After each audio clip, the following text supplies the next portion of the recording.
নমস্কার বন্ধুরা, আরবিপি চ্যানেলে আপনাদের সকলকে জানাই স্বাগত। চলে এসেছি কথার নতুন একটি পর্ব নিয়ে। যেহেতু গত পর্বে আপনারা দেখেছিলেন গুহবাড়িতে পুলিশ এসছে এভিকে ধরে নিয়ে যেতে, কারণ স্বপন স্যার এভির এগেনস্টে কমপ্লেন করেছিল যে সে মান্ডবীকে বিয়ে করেও তাকে অস্বীকার করছে। পর সেটা দেখেই সবাই একটু চিন্তিত হয়ে যায়। এরপর ছোটকা বলে, বাবা তুমি একটু স্বপন স্যারের সাথে কথা বলো না। এরপর কর্তা দাদু স্বপন স্যারকে ফোন করে। কর্তা দাদু স্বপন স্যারকে বলেন, শশী তুমি কি এভির এগেনস্টে কমপ্লেন করেছো? এরপর স্বপন স্যার বলে হ্যাঁ। এরপর কর্তা দাদু বলেন, কেন? তুমি তো এই বিষয়টা নিয়ে আমার সাথে কথা বলতে পারতে। তখন স্বপন স্যার বলে, এতে কথা বলার আর কিছু নেই।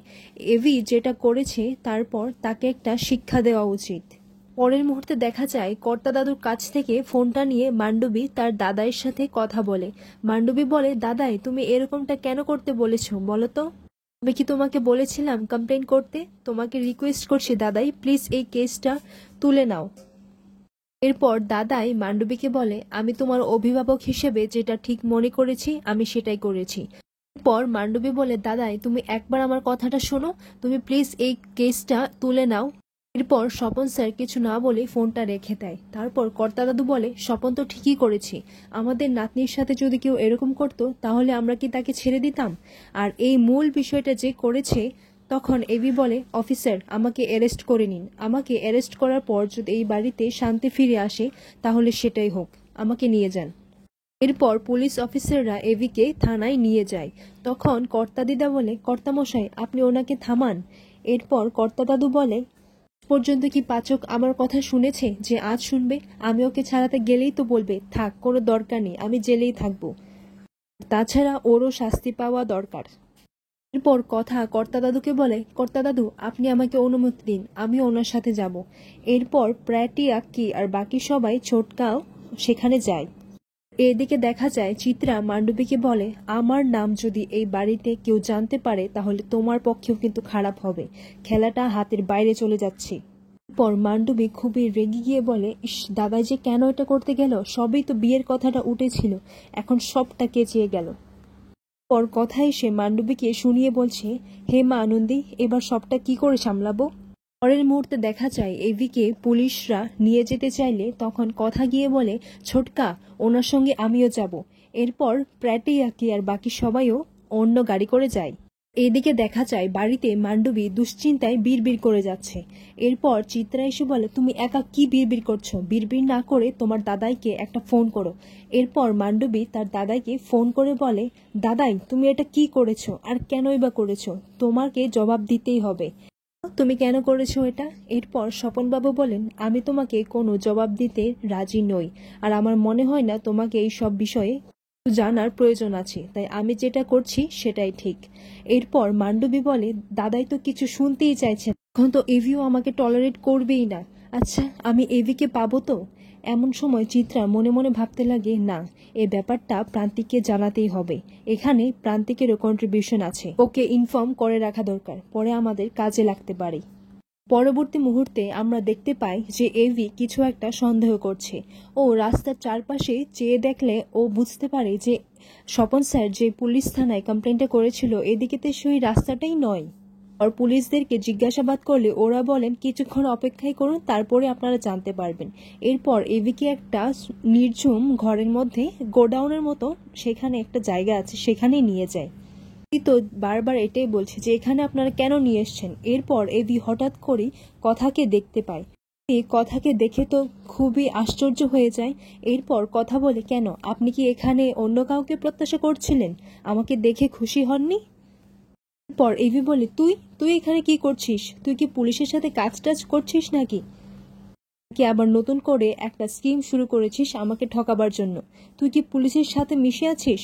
এরপর কথা বলেন, দেখুন আপনি বেশি বাড়াবাড়ি করবেন না, সত্যি সত্যি এখান থেকে আপনাকে পুলিশের থানায় নিয়ে যাব। এখন এভি বলে, তুই কি করতে চাইছিসটা কি? তুই আমার লাইফটা কি রুইন করে দিতে চাইছিস? ওর কথা বলে, এখানে শুধু আমি একাই নয়, স্বপন স্যারও আছে। এভি তো আরো শকড হয়ে যায়, স্বপন স্যার এখানে কি করছে? তোরা কি আবার কোনো স্কিম করেছিস? পর কথা এভিকে বলে, প্রান্তিক প্রান্তিক বিশ্বাস গুহবাড়িতে ছদ্মবেশে এসেছিল, তাও আবার মান্ডবীর কাকু সেজে। তখন এভি বলে, হোয়াট, তুই এসব কি বলছিস? এরপর কথা বলে, হ্যাঁ, মান্ডবীর কাকু সেজে সেই দিন প্রান্তিক বিশ্বাস মান্ডবীর জন্য কেক নিয়ে গিয়েছিল। প্রান্তিকের সাথে মান্ডবী হাত মিলিয়েছে। এরপর স্বপন স্যার বলেন, হ্যাঁ অগ্নিপ, কথা ঠিকই বলছে, আর আমি এখানে আছি কথার কারণেই। নিজের মুখ থেকে আমি আমার নাতনির কথা কি বলবো? আই এম সরি অগ্নিপ, যা হয়েছে তার জন্য আই এম ভেরি সরি। এরপর কথা অগ্নিকে বিয়ের ফুটেজটা আর সিসিটিভি ফুটেজটা দুটো ভিডিওর মধ্যে যে পার্থক্যটা আছে সেটা ভালো করে বুঝিয়ে দেয়। তখন এভিও বুঝতে পারে যে হ্যাঁ, ভিডিওর মধ্যে আমাকে মর্ফ করা হয়েছে। এরপর কথা বলে, এবার বুঝলেন তো পাচক মশাই, আপনি নিজেকে নিজে চিনতে পারলেন না রাগের মাথায়, অথচ আপনার সামনেই সবটা ছিল, তাও আপনি কিছু বুঝতে পারলেন না। আপনার উপর যে অভিযোগটা লেগেছে সে মিথ্যে অভিযোগটা আমাকে তাড়াতাড়ি সরাতে হবে, কিন্তু তার জন্য একটু সময় লাগবে। এরপর স্বপন স্যার বলে, কিন্তু কথা, তোমার কাছে একটাই রিকোয়েস্ট, আমার নাতনিটার এগেনস্টে পুলিশে কিছু কমপ্লেন করো না। পর কথা বলে, স্যার আপনি এসব বিষয়ে একদম ভাববেন না, আপনি এটা নিয়ে চিন্তাই করবেন না, কিন্তু হ্যাঁ, একটা চিন্তা তো থেকেই যাবে, মান্ডবী প্রান্তিকের সাথে হাত মিলিয়েছে, তাই ওর সুরক্ষা করাটাও দরকার।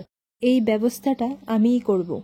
সমস্ত কিছু জানা আর শোনার পর এভি একদম রেগে যায়। রেগে গিয়ে বলে, এক্ষুনি বাড়িতে যাচ্ছি, আর বাড়িতে গিয়ে মান্ডবীকে চার্জ করছি, তখনই ও সবটা বলে দেবে।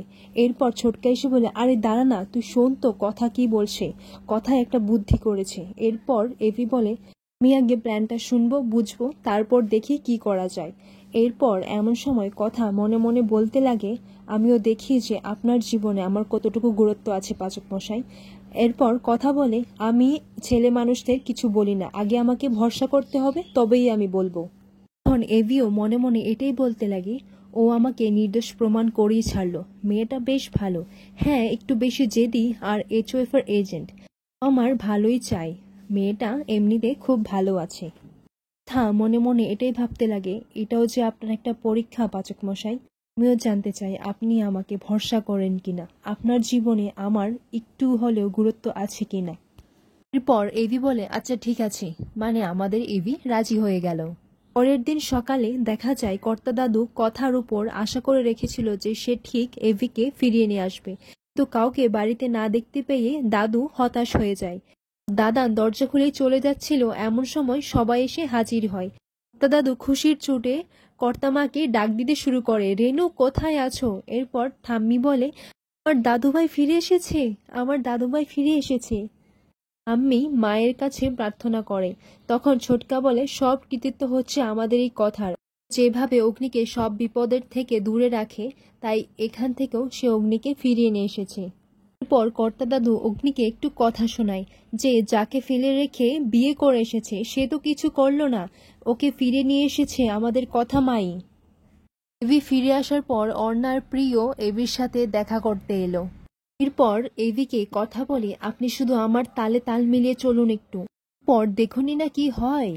এরপর চিত্রা মান্ডবীকে বলে, দেখো কথাকে, ও সারা রাত জেগে এভিকে ফিরিয়ে নিয়ে এসেছে, হিরোইন তো হওয়ার তোমার কথা ছিল, আর এখানে কথা হিরোইন হয়ে গেল, তাও এবার কান্নাকাটি করে সবার অ্যাটেনশন নাও তোমার দিকে। এরপর মান্ডবী আবার তার অ্যাক্টিংটি শুরু করে দেয়। তার অ্যাক্টিং দেখে অ্যানি বলে, মান্ডবীর অ্যাক্টিংটা না দিন দিন বেরিয়ে যাচ্ছে, ইচ্ছে তো করছে দু ঘা দিই একেবারে। ওর কথা বলে, বলছিলাম কি, আমি তো ওর অ্যাক্টিং প্রথম দিন দেখেই দেখছি, এবার না হয় তোমরাই দেখো। এরপর মান্ডবী এভিকে ছুঁয়ে ছুঁয়ে বলে, এভি তোমার কিছু হয়নি তো, তোমাকে মারিনি তো? এরপর প্রত্যয় বলে, হ্যাঁ মারতো, কিন্তু কথা বাঁচিয়ে নিয়েছে। এরপর মান্ডবী বলে, এভি আমাদের বিয়ের পর দিন থেকে এইসব যে কি শুরু হচ্ছে। এরপর এভি বলে, আবার বিয়ে? যে বিয়েটা হয়নি, যার কোনো সিওরিটি নেই, তাকে আমি বিয়ে বলে মনে করি না। আর এই বলি এভি সেখান থেকে চলে যেতে চাইছে। পর আকিব, প্র্যাটি, ঝুনি, ঋতু বাকি সবাই মিলে ওকে সেখানেই আটকিয়ে দেয়। এরপর মান্ডবী তার হাই লেভেলের নাটক করা শুরু করে দেয়। মান্ডবী বলে, দেখো দেখো, আমার স্বামী আমাকে অস্বীকার করছে, হাই কি পোড়া কপাল আমার, এখন আমি কি করব, কোথায় যাব, আমার তো আর কিছু ভালোই লাগছে না। আর এই বলে মান্ডবী আবার অজ্ঞান হওয়ার নাটক শুরু করে দেয়। এরপর চিত্রা মান্ডবীকে বলে, মান্ডবী কি হয়েছে, কি হয়েছে? এই সমস্ত নাটক দেখে এভি বলে, আমি আর নিতে পারছি না, আমি যাচ্ছি এখান থেকে। এরপর সবাই বলে, আরে একটু দেখ না কি করছে। এরপর এভি দেখ কি নাটক শুরু করেছে। কথা এসে বলে, আমি এক্ষুনি মান্ডবীকে ঠিক করে দিচ্ছি। দেখা যায় কথা বালতির মধ্যে করে কিছু একটা নিয়ে এসে মান্ডবীর উপর ঢেলে দেয়। এই অবস্থা দেখে বাকিরা চেপে চেপে হাসতে লাগলো। পর মান্ডবী তৎক্ষণাৎই উঠে গিয়ে বলে, হোয়াট ননসেন্স, তুই এটা কি করলি? পর চিত্রা কথাকে বলে, তুমি এটা কি করলে? মেয়েটার এমনি শরীর অসুস্থ আর তুমি তাকে ভিজিয়ে আরো অসুস্থ করতে চাইছো। এরপর কথা বলে, কর্তা দাদু, আমি এখানে পুদিনা পাতা মিশিয়েছি, পুদিনা পাতায় মেন্থল আছে, মাথাটা একটু ঠান্ডা রাখে, তুমি চিন্তা করো না, ও একদম ঠিক হয়ে যাবে। এরপর মান্ডবী এভিকে গিয়ে বলে, দেখো না এভি, ও আমার সাথে কি করছে, তুমি কিছু বলো ওকে। পর কথা সবার সামনে একটা অ্যানাউন্সমেন্ট করে, শুনুন শুনুন শুনুন, আমি আবারও আমার বরের বিয়ে দেব তোর সাথে। মানে মান্ডবীকে উদ্দেশ্য করে বলছে যে মান্ডবী আর এভির নিজের হাতে কথা তাদের দুজনের বিয়েটা দেবে। এটা শুনে কর্তা দাদু বলে, কথা আমার মাথাটা হয়তো একটু খারাপ হয়ে গেছে, কি বলতে কি বলে দিয়েছে। এরপর কথা বলে, কর্তা দাদু, আমি একদম ঠিক আছি, আপনারা দয়া করে আমাকে এই বিয়ের বন্ধনে আর জড়াবেন না। এটা শুনে মান্ডবী তো খুব খুশি হয়ে যায়। মান্ডবী কথাকে বলে, তুই কি সত্যি আমার বিয়ে দিবি এভির সঙ্গে? এরপর এভি বলে, তোর কি মাথাটা খারাপ হয়ে গেছে নাকি? তখন কথা বলে, এভি বলে, তুই নিজেই তো মান্ডবীর আসল সত্যিটা ফাঁস করলি, আবার তুই। এরপর কথা বলে, আপনি সব বিষয়ে এত চাপ নেন কেন বলুন তো? আর আমরা দুজনে মিলে মান্ডবীর তাণ্ডবী সব বন্ধ করব, আপনি শুধু এখন আমার হ্যাঁতে হ্যাঁ মিলিয়ে যান। তখন এভিও কথার ইশারাটা বুঝে যায়। কে প্রি সবাইকে বলে, ও যে কি করবে, ওর বিয়েটাও বাঁচাতে পারলো না, আর আমার তো যে বিয়েটা দিল সব ফেল। ছোটকা বিড়বিড় করে বলে, ওর বিয়েটা নাকি ফেল, লুকিয়ে লুকিয়ে প্রেম করছে, আমি তো সবই জানি। এরপর ছোটকা নীলাদ্রিকে একটা ছবি দেখায় যেখানে নীলাদ্রি হ্যারি সেজে প্রিয়ের সাথে ঘোরাঘুরি করছে। পর কথা এভিকে জিজ্ঞেস করে, আপনি আমার এই খেলায় আছেন তো, মান্ডবীর মুখোশ ফাঁস করায়? এরপর এভি কথাকে ইশারার মাধ্যমে বুঝিয়ে দেয় যে ও কথার পাশেই আছে। আর এখানেই আজকের পর্বটি শেষ হয়।